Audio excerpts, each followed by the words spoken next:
a fait une tarte fraise rhubarbe, donc qui se compose d'une pâte sucrée avec en bouche quelque chose de croustillant, sablé.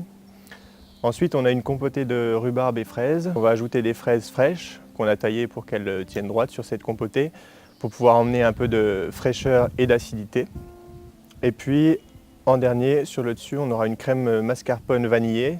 Et puis après, on aura un petit décor avec des fleurs de bourrage du jardin qui est juste derrière moi. Au niveau de la pâte, on commence par mettre le beurre et le sucre ensemble au batteur. On les laisse bien sabler ensemble pour avoir quelque chose de vraiment pommade.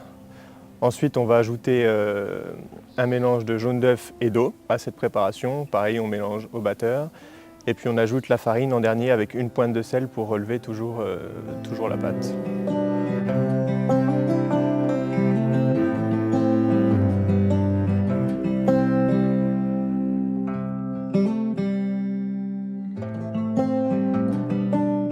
La cuisson de la pâte se réalise en 2 étapes. Donc on cuit à blanc, ce qu'on appelle. Donc on met de l'aluminium.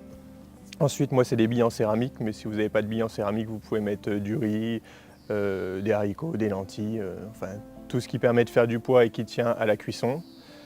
Donc on cuit cette pâte à 220 degrés, environ 20 à 25 minutes, pour que la pâte se tienne. Ensuite, on enlève ses billes, ce qui évite que la pâte gonfle, et puis on la laisse colorer 5 minutes après au four, toujours à 220 degrés.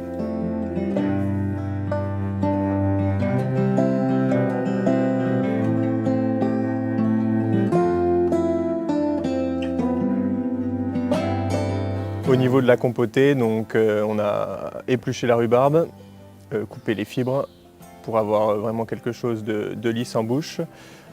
On a ajouté les fraises, donc coupées grossièrement en quartiers, et puis la cassonade est mise à compoter tranquillement sur le feu.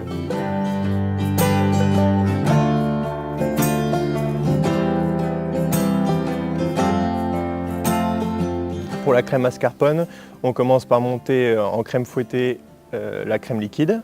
Ensuite, on ajoute le mascarpone, la vanille et le sucre et on monte à vitesse très forte au batteur pour avoir vraiment quelque chose d'émulsionné et qui se tienne bien pour pouvoir faire les quenelles pour les mettre sur la tarte.